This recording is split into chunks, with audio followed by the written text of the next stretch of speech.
दोस्तों welcome to grassroots. आज हम एक बात करने वाले हैं एक ऐसी प्रॉब्लम्स के लिए जो कि ना केवल बायोलॉजी में बट केमिस्ट्री के स्टूडेंट्स को भी बहुत बॉदर करती है। एक एग्जांपल लेते हैं, ठीक है।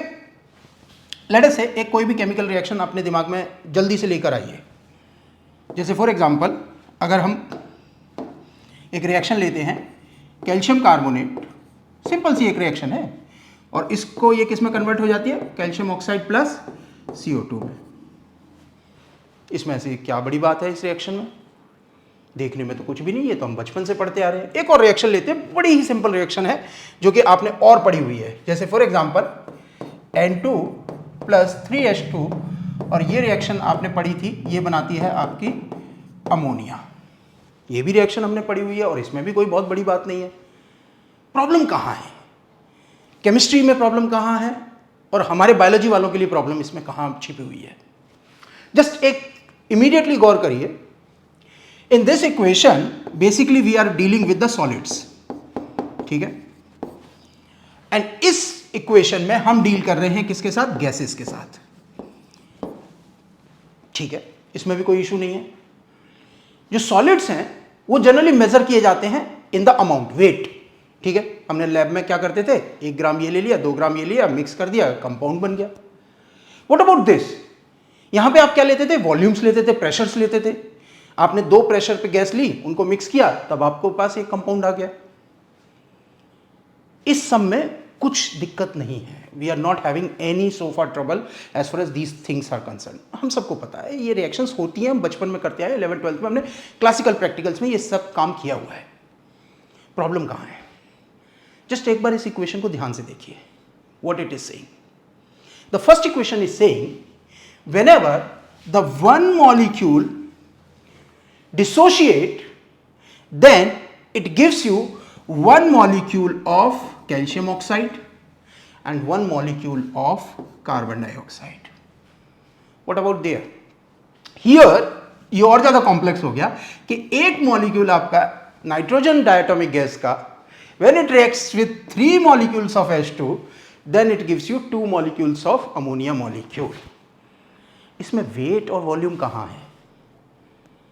यहां पे हम बात कर रहे हैं नंबर्स की। Chemistry is all about reacting the numbers, not the weight or a volume. यानी कि हम एक तरह से एक कंफ्यूजन में हैं whenever we are doing any chemistry experiment. हम मेजर करते हैं वॉल्यूम या वेट, पर एक्चुअली हम लिखते हैं numbers of particles which are reacting together. How to relate these things? एक नंबर ऑफ पार्टिकल की रिएक्शंस को वेट से कैसे रिलेट किया जाए? और ये कोई आसान मिस्ट्री नहीं है, क्योंकि आप वेट में कितने नंबर ऑफ मॉलिक्यूल्स होंगे ये आप देख नहीं सकते। एक वॉल्यूम में कितने नंबर ऑफ मॉलिक्यूल्स या एटम्स या पार्टिसिपेटिंग केमिकल होंगे वो आप देख नहीं सकते। आप कैसे मेजर करेंगे? इस प्रॉब्लम को हमें सॉल्व करके दिया था एक साइंटिस्ट ने, एमिलिडो एवोगैड्रो ने। He did so many experiment and he just concluded something. What he was founding is कि हर बार जब भी वो रिएक्शन करते थे, चाहे वो सॉलिड की करें या आपके गैसेस रिएक्टेंट की करें, उनको एक कांस्टेंट नंबर फिगर आउट हो रहा था, और वो नंबर होता था 6.023 इंटू 10⁻23। ही जस्ट सेड कि ये नंबर ऑब्जर्व होता है।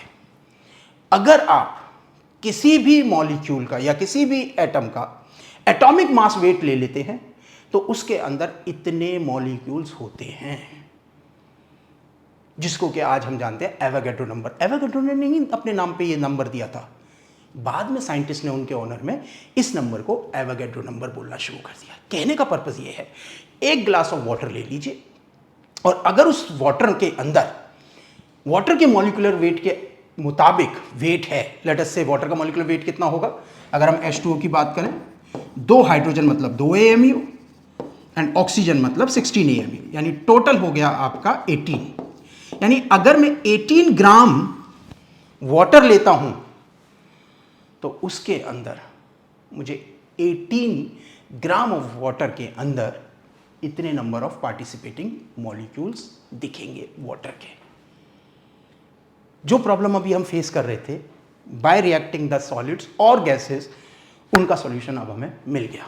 मतलब कहने का पर्पस ये है कि now we have a way to relate the weight and volume to the number. That means what we are trying to say, we are getting a method जिससे हम, अगर हमारे पास सॉलिड का वेट है, लेट अस से किसी भी चीज का वेट हो, ठीक है, और या फिर हमारे पास गैसियस कंडीशन में वॉल्यूम हो, ठीक है, तो हम इससे भी नंबर्स निकाल सकते हैं, नंबर ऑफ पार्टिकल्स, और इससे भी नंबर ऑफ पार्टिकल्स निकाले जा सकते हैं. इंटरेस्टिंग एक और चीज है, extension of this Avogadro concept.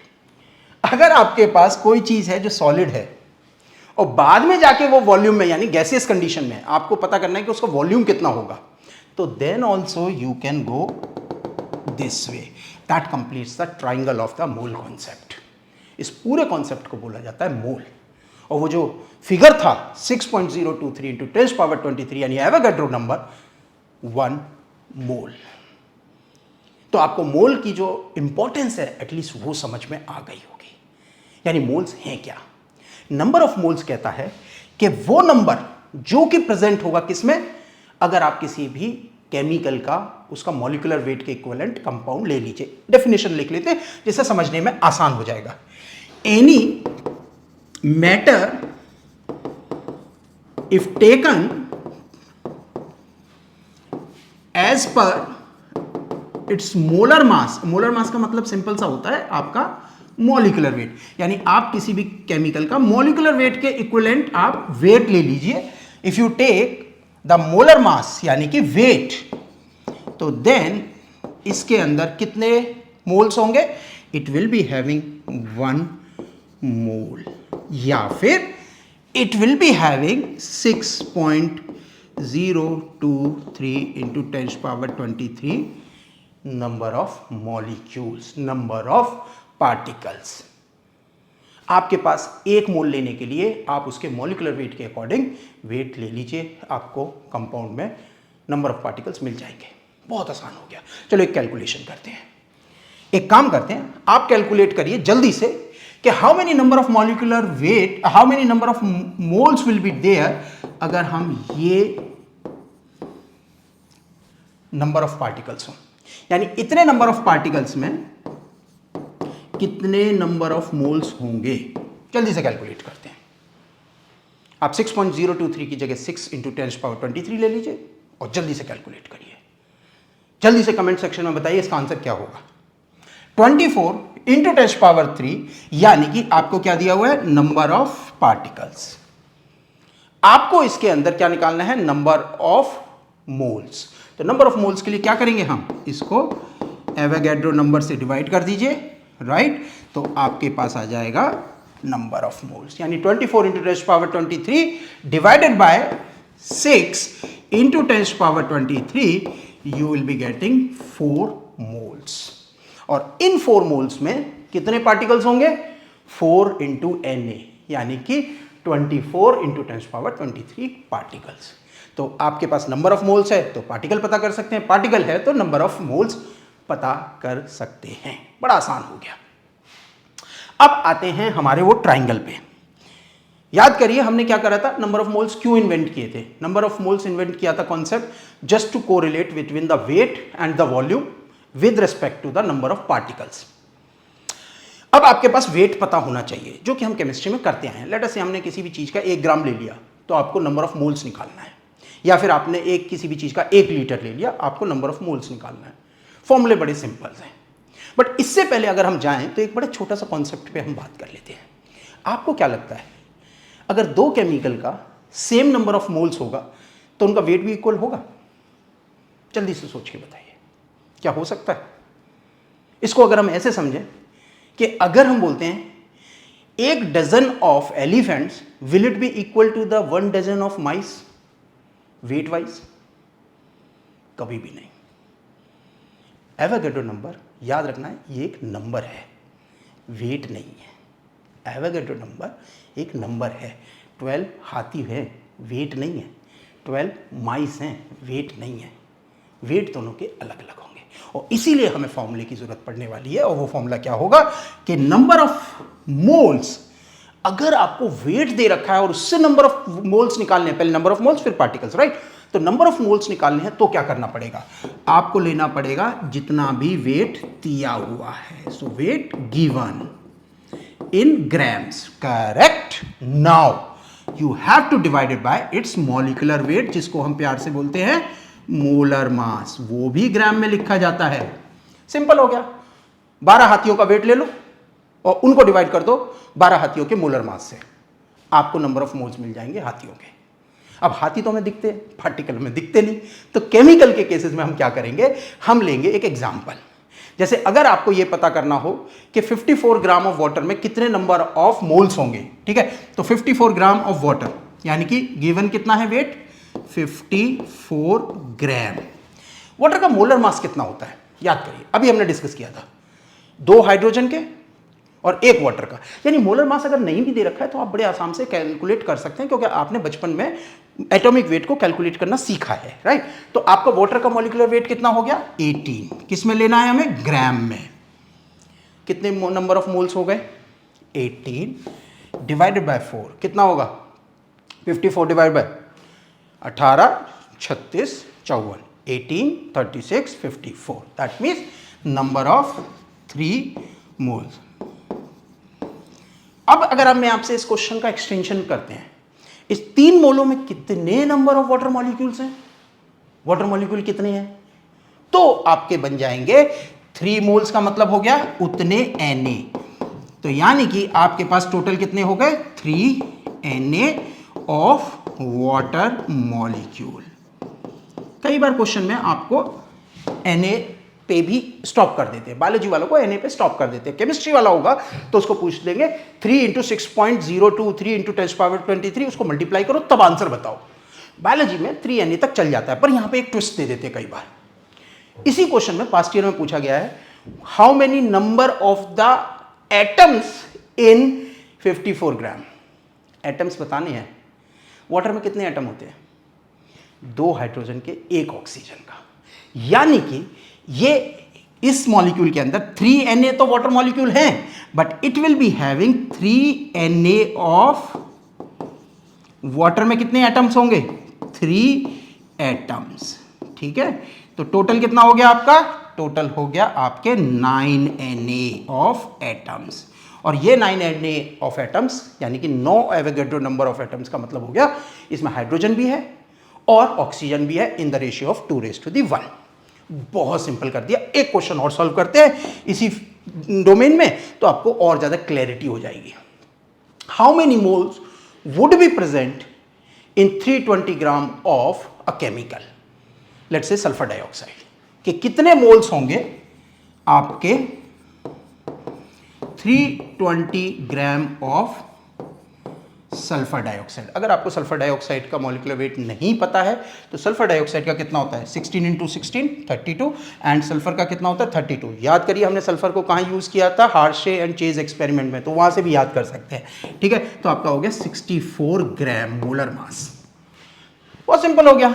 Number of moles कितने हो जाएंगे 320 यानी वेट गिवन है डिवाइडेड बाय 64, कितना आएगा जल्दी बताइए 5 मोल्स।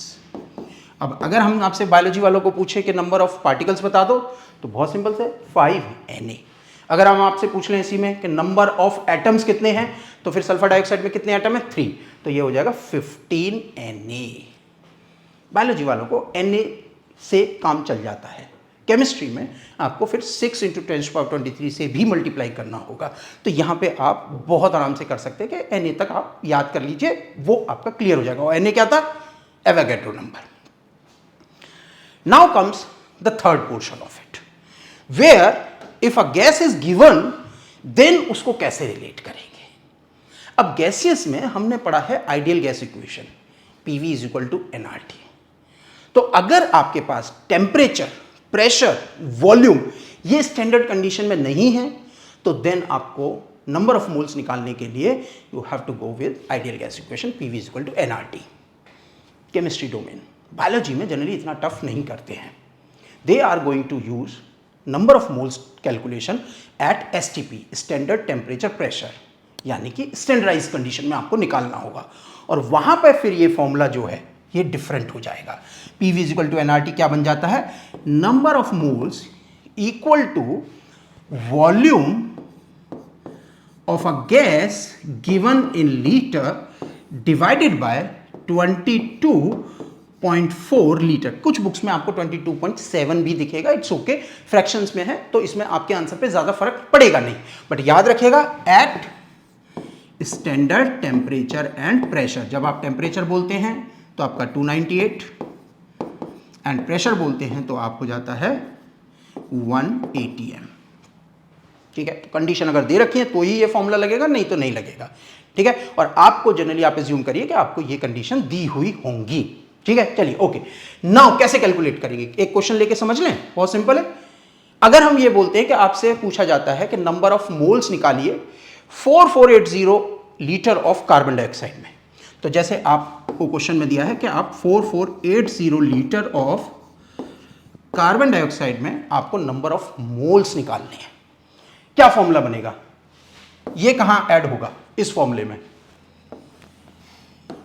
सिंपल हो गया, तो नंबर ऑफ मोल्स क्या हो गया, नंबर ऑफ मोल्स हो जाएगा आपका N equal to 4480 litre divided by 22.4 litre. इसको आप करिए, कितना आएगा आंसर, जल्दी से बताइए, 200 नंबर ऑफ मोल्स।